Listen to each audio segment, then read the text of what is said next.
Welcome बच्चों। M A final paper 7 philosophy of religion. मैं Heeru Farwani associate professor S P C government college Ajmer से बोल रही हूँ। बच्चों हम पे इस पेपर में चैप्टर 7 धार्मिक अनुभव और रहस्यवाद पर बात कर रहे थे। धार्मिक अनुभव में भी हमने अनुभव का अर्थ और अनुभव का विश्लेषण इस पर चर्चा की थी। मानवीय अनुभव को 4 वर्गों में विभाजित किया गया है: इंद्रियजन्य अनुभव, सौंदर्यात्मक अनुभव, नैतिक अनुभव और धार्मिक अनुभव। तो इंद्रिय अनुभव, सौंदर्यात्मक अनुभव और नैतिक अनुभव पर हम चर्चा कर चुके हैं।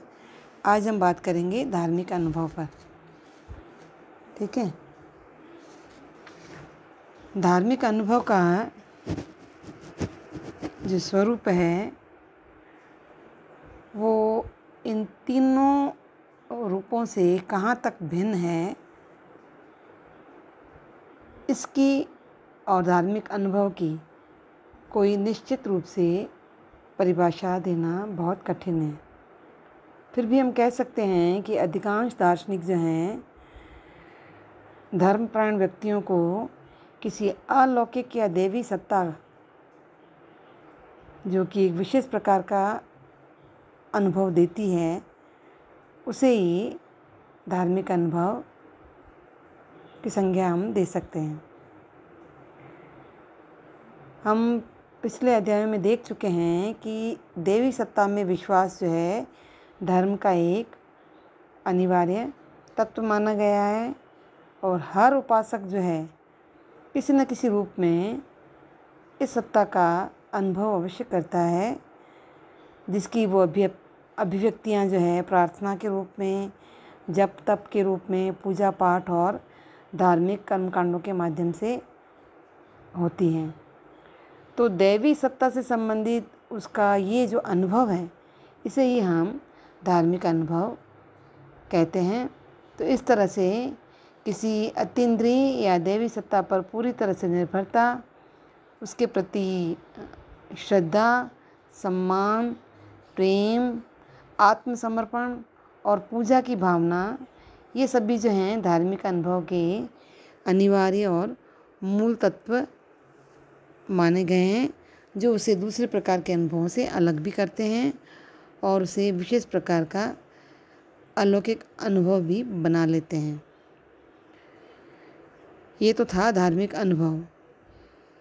एक दार्शनिक हैं रुडोल्फ ओटो, उन्होंने अपनी एक पुस्तक the idea of the Holi में धार्मिक अनुभव के स्वरूप की बहुत ही विस्तार से व्याख्या की है।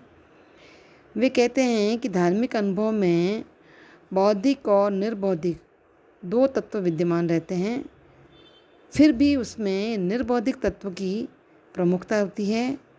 क्योंकि धार्मिक अनुभव जो है मुख्य रूप से विचारात्मक न होकर के भावनात्मक होता है और इस अनुभव की तुलना हम सुख दुख की उन अनुभूतियों के साथ कर सकते हैं जिन्हें मनुष्य जो है महसूस करता है, परंतु उसका वर्णन जो है वो ठीक तरह से नहीं कर पाता है।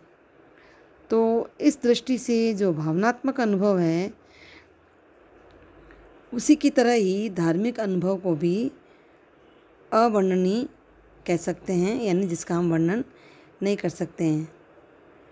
जिस व्यक्ति ने स्वयं प्रत्यक्ष रूप से धार्मिक अनुभव प्राप्त नहीं किया है उसे भाषा के माध्यम से इस अनुभव का वर्णन करके उसका ज्ञान भी हम नहीं करा सकते हैं।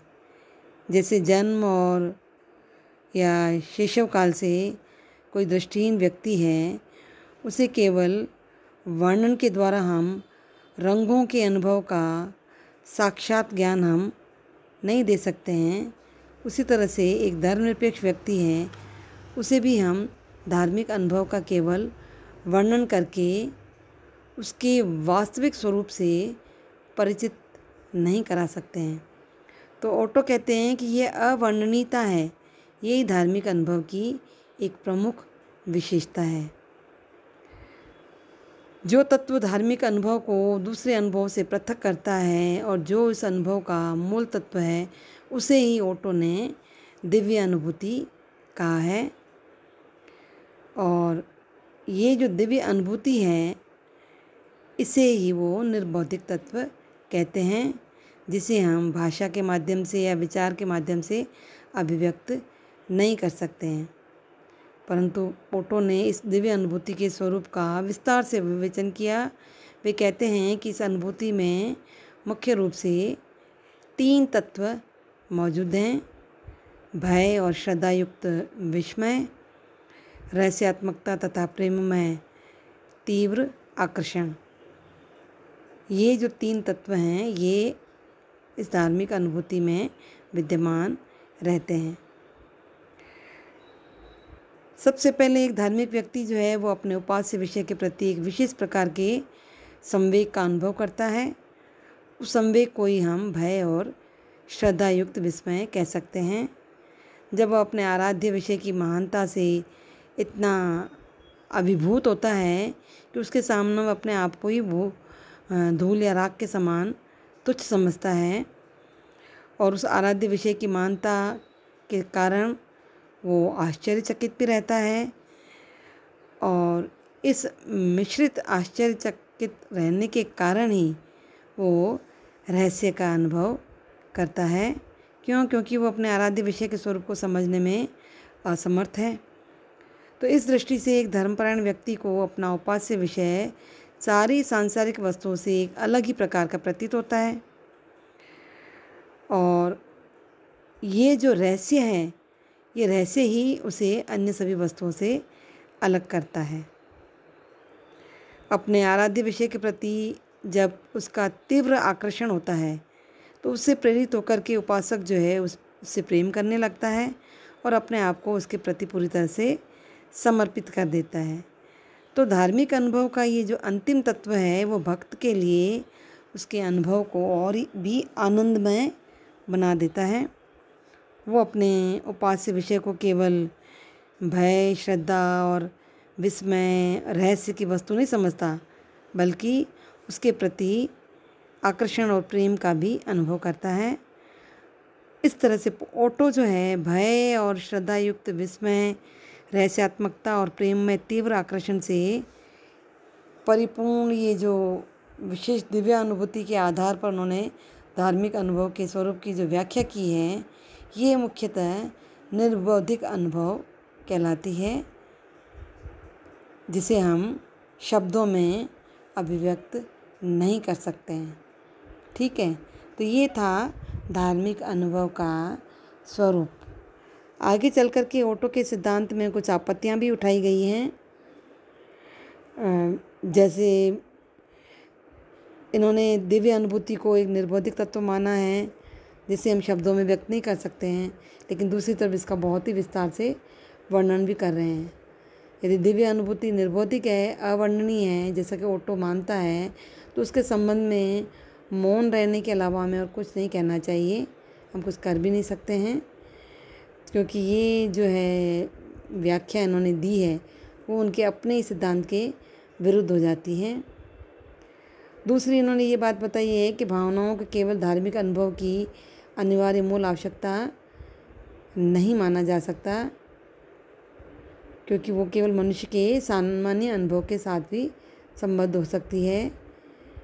जैसे किसी शक्ति से अभिभूत होने के कारण विनाशकारी जो भूकंप है या ज्वालामुखी का जो भयंकर विस्फोट है, उसके कारण मनुष्य में एक भाव उत्पन्न होता है, और इस तरह से उस रहस्यमयी भावना में भी किसी ऐसी वस्तु को देखकर उत्पन्न हो सकती है जो अत्यंत विशाल हो और उसके लिए बोधगम्य न हो।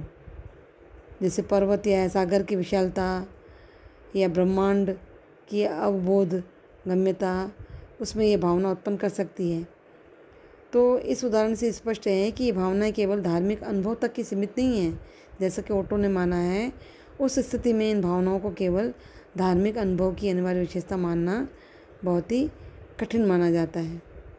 ठीक है, तो कुछ दार्शनिकों ने तो इसके विपक्ष में कहा है, कुछ दार्शनिक ऐसे भी हैं जैसे कि लुडविग विटगेनस्टाइन समकालीन दार्शनिक हैं, थॉमस मैकफर्सन। इन्होंने ओटो के दार्शनिक सिद्धांत के जो धार्मिक अनुभव का जो वर्णन किया है उससे पूरी तरह से सहमत भी हैं, और वो भी ये मानते हैं कि ये रहस्यमयी होने के कारण अवर्णनीय है। ठीक है, तो इस तरह से कुछ विद्वानों ने पक्ष और कुछ विद्वानों ने विपक्ष में धार्मिक अनुभव पर विस्तृत रूप से चर्चा की है।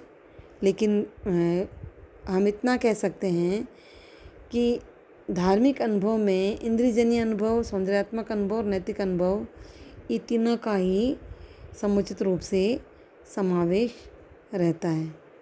Okay, thank you.